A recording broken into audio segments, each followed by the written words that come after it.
Did you know that the Second World War was not all about the Holocaust? The historians consider the First and Second World Wars were part of the same struggle. After a compromise on reparation between France and Germany in 1924, the European states entered into a period of improved relations that lasted for a decade. France and the US proposed that the nations of the world swear not to start wars of aggression. More than 20 states signed such an agreement on September in 1928. 11 years after this treaty, Europe plunged into a war of much greater destruction known as the Greater War. Britain and France had gone to war to defend a threatened ally and to stop the spread of fascism. Do you know there was also the Asian Holocaust during Second World War? After the attack on Pearl Harbor, Hawaii in December 1941, the Japanese and Americans fought each other. Stalin was busy in defending himself in Europe. Japan conquered the Philippines and advanced toward Australia until March 1942. 12 hours after Hitler had attacked Poland, he replied to Roosevelt that he had left nothing untried for the purpose of settling the dispute in a friendly manner.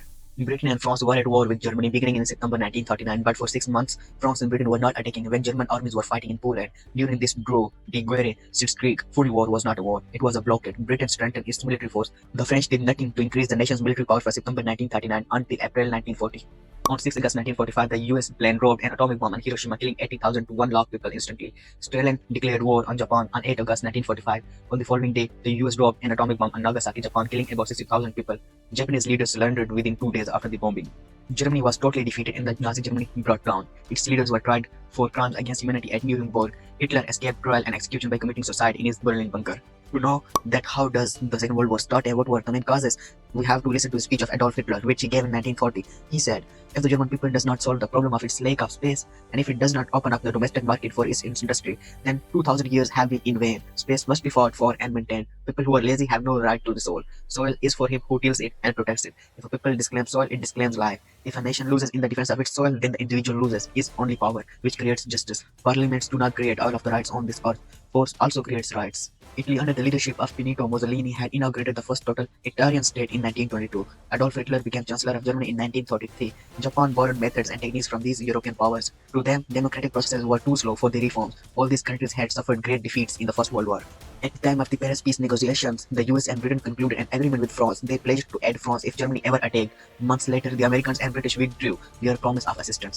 Hitler intended to have a more powerful German military force. In the mid-1920s, he published Mein Kampf, My Struggle, in which he gave a summary of his ideas. In January 1933, he became Reich Hitler, Chancellor of the Germany, and in August 1934, he was officially confirmed as the Führer of a nation. In 1936, Mussolini and Hitler supplied military aid to Franco and the fascist rebels to destroy the Spanish rebels.